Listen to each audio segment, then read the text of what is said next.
Have you ever felt like the guy who does everything right, but she ends up choosing someone else? You're there being the best friend, listening to her problems, giving her space, while the guy who barely texts her back takes the prize. It hurts, right? And here's the big lie. It's not about being nice, it's not about being the best catch. No, my friend, you've been fooled. Today you're going to understand something that will change everything. How do you view attraction? The truth is, attraction is not logical, it's emotional. If you've been trying to be the perfect guy, waiting for the universe to reward you, let me tell you something. It's not. It's not magic. It's not cheap tricks. It's pure psychology. As Seneca would say, true freedom is living according to nature. And in this case, the nature of attraction is not waiting, but acting with confidence, with direction, without fear of being uncomfortable. So stick around until the end because what you're going to learn today will change the way women see you. In this video, we're going to uncover how everything you always thought you knew about attraction is completely wrong. Let's get started. Before we begin, if this video has been of value to you, I encourage you to subscribe and turn on notifications. We don't sell dreams here. We sell results. With that said, let's get started. Number 1, the niceness trap. We're going to start with something that many of you do without realizing it, and that's the niceness trap. The thing is, niceness in its purest form is not what you're really looking for when you're trying to attract a woman. No, my friend, don't get me wrong. Niceness may be the reason you're still just good friends with her. And trust me, sometimes there's nothing more frustrating than that. It's true that being nice is a good value, but do you want to know what happens when you're too nice? You become a predictable man. That's the trap. And predictable people are not attractive. No one falls in love with someone who is always there, available, willing to do anything without her having to lift a finger. Over niceness turns you into a man who is constantly seeking approval, and that is honestly the least attractive thing you can do. Why? Because what's really happening is that you're setting up a power dynamic where you give her everything, but never take anything in return. And that's what turns you into a kind of emotional lapdog, always seeking her attention and approval. Think of it this way. Imagine you're on a date, she's talking about her day, and you, like the gentleman you are, nod and make comments like, "Yeah, I get it, this must be really hard for you." Sure, very understanding, but you're not contributing anything that makes you stand out. You're just mirroring what she wants to hear, and that, my friend, is not being authentic. Stoic philosopher Seneca said, "True freedom is not doing what you want, but not having to ask permission." This applies perfectly here. When you're too nice, you're constantly seeking permission to exist in her world. You're seeking her approval, her permission to be yourself. And that's attractive, isn't it? That's weak.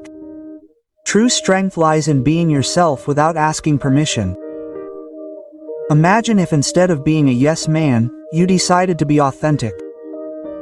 You stopped worrying about whether or not she liked what you did or said. You became someone with your own interests, your own sense of humor, and your own values. That, my friend, is what attracts. That's true confidence.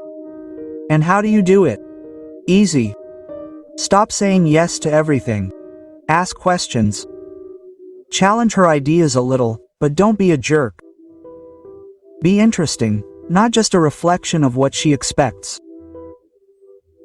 Niceness isn't bad, but when it's the only tool you use to attract a woman, you're limiting yourself.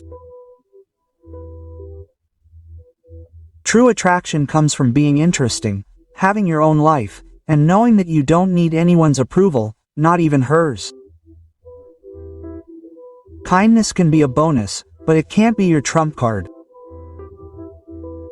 So the next time you find yourself in that situation, ask yourself, am I being genuine or am I just trying to get her to like me by being too nice? And then act accordingly. The key is to find the balance between being a nice guy and not falling into the trap of being overly nice. 2. The psychology of attraction. Let's be clear. Attraction has nothing to do with your looks, your salary, or how often you go to the gym. Those are myths.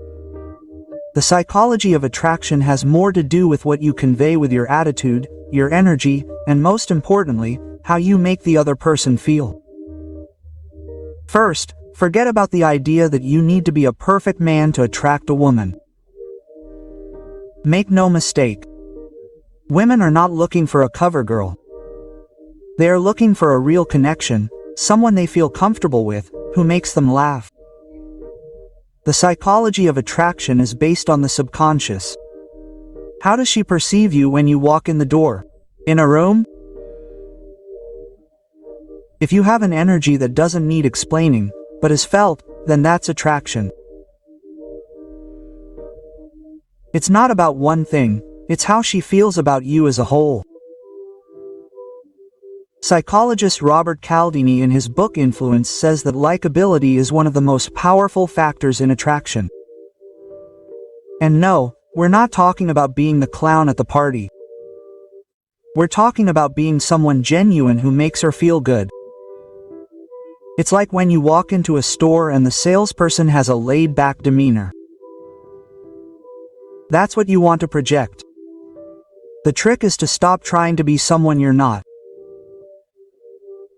If you try hard to show that you're the best match, all you're going to do is show insecurity. Why? Because no one wants to be with someone who's worried about their image all the time. The attractive woman in front of you wants to know who you really are, not just what you project. Imagine you're on a date and instead of talking all about yourself, you talk about interesting topics, laugh at your own mistakes, and aren't afraid to be vulnerable. She feels comfortable because she doesn't have to figure out if everything you say is right. That's true. She sees you as someone who's confident, who's not afraid to show yourself. Now, why does this work? Because confidence is magnetic. It's not that women won't notice you if you're not a cover boy, but if you're confident in yourself, if you can relax and enjoy the moment, then something is triggered. Women can sense when a man is confident in himself, and that creates an emotional response. How do you apply this?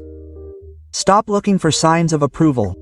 Don't worry about whether or not he likes you. Act like you don't care, but do it naturally. Be yourself, but be the best you. Be authentic, but without the need for approval. Attraction is built on authenticity, not on trying to fit into a mold. Women prefer a genuine man who is confident in himself, who isn't afraid to be imperfect. So stop forcing it and start enjoying being who you are. But always with a good attitude, because attitude is everything. 3. How do you stop being invisible? Have you ever felt like you're invisible?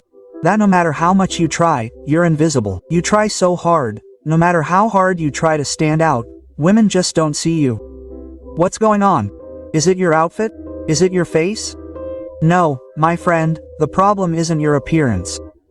The reason you're invisible goes much deeper. You're too much in your head. When you get too focused on what you want to say, what you need to do to impress, you end up missing out on what's most important, real contact. Women don't want a guy who's defensive, worried about every word that comes out of his mouth. They want someone who's authentic, who isn't hiding behind a facade. Picture this. You're at a party, you look at this girl you're interested in, and instead of getting straight to the point, you just stand there and ruminate on how to start the conversation. What do I say? What if she doesn't like me? What if she rejects me? And what happens is you just stand there like an idiot, waiting for the perfect moment that never comes. The truth is, there is no perfect moment. The key is to be authentic and direct. Stop overthinking and start taking action. Because what really makes you invisible is not what you say, but the fear you project, the fear of not being enough, of not being approved of being rejected. The Stoic philosopher Seneca said that life is long if you know how to use it. And it's true, the time you waste overthinking is time you can't get back. While you're thinking about how to make the perfect move, someone else is acting, living their life. When you worry about external approval, what you're doing is blocking your own energy. The trick is to let yourself be yourself. There's no need to be perfect. If you don't worry so much about what she thinks, what you end up projecting is confidence, which is 100% attractive, because women are attracted to genuineness. Did you know that people prefer others when they feel they don't need validation? And that, my friend, is only achieved by stopping overthinking. You have to stop being invisible. If you don't feel confident in yourself, how do you expect others to? When you stop giving it to them. Give too much importance to what others think, stop living in your head and start enjoying the moment. Be direct, be authentic and, above all, be yourself to stop being invisible. First you must stop hiding, and that is achieved with action, not thoughts. If you have an opportunity, act on it. If you find yourself in a conversation, do not think about what to say. Just say what you feel. There is no perfect script. No one is invisible, only those who hide behind their fears. The first step to standing out is daring to be yourself without fear of what others think. 4. The power of words. Did you know that what you say can be much more powerful than you imagine? We are not only talking about what you express, but how the words you choose can affect not only others, but also yourself. When you control what you say, you control the way others see you. You probably think, oh, talking is easy. Yes, it is, but the key isn't just in the way you say it, it's in what you say and how you say it. A lot of guys think that being direct or saying whatever comes to mind makes them more attractive. But I'll give you some news. Sometimes what you say can make you sound more like an attention-seeking brat than a confident person. Picture this. You walk into a conversation with a girl you're interested in, and instead of being direct and authentic, you start saying things like, "I'm a really fun guy," or "I love traveling and I'm an adventurer." Sure, that's all well and good, but what you really need to do is show who you are, not just say it, because you know what? Empty words don't count. The philosopher said it so well. Wisdom is not talking a lot, it's speaking with purpose. People can tell when you're talking for the sake of talking, and that's one of the first signs that someone lacks confidence. Now, what really makes you attractive? It's not what you say, it's how you say it. Often, what gives you power is not the word, but the silence that accompanies it, the pauses, the space between the words, the rhythm with which you communicate. All of that has a profound impact on how you're perceived. Speaking with confidence doesn't mean filling every silence, it's knowing when to be silent, when to make your words carry weight. It's a game of contrasts, knowing when to speak and when to listen. What do I mean by that? Well, words are a reflection of your state of mind. If you're insecure, your words are going to come off as weak, hesitant, empty. If you're confident, your words will carry weight. No, it's not just what you say, it's how you say it. The real magic of words lies in knowing how to use them with intention. A simple "like" can become endearing if you say it the right way. On the other hand, if you say it without authenticity, it will come across as a cheap compliment. People quickly pick up on the difference. So what should you do now? Start being mindful of how you speak. It's not about being authentic, but about being authentic. Stop talking to impress and start talking to connect. Words are powerful, but not if you don't use them with awareness. The power lies in what you say, but even more so in how you say it. So next time you're in a conversation, think not about what you should say, but how you're going to say it. It's not just about talking a lot, it's about talking with purpose. And 5, the key is in the way you say it. You've probably heard 1,000 times that words matter, but have you ever thought that it's actually how you say them that makes them truly powerful? It's a fact. You can have the best message in the world, but if you don't deliver it right, it gets lost in the air. And that's where the magic of communication comes into play. Sometimes all you need to make a great impression isn't what you say, but how you say it. Have you ever had someone say, "I love you," in a conversation and suddenly wonder, did they really mean it or did they just say it? Sure, it's nice to hear, but it's how you say it that really carries weight.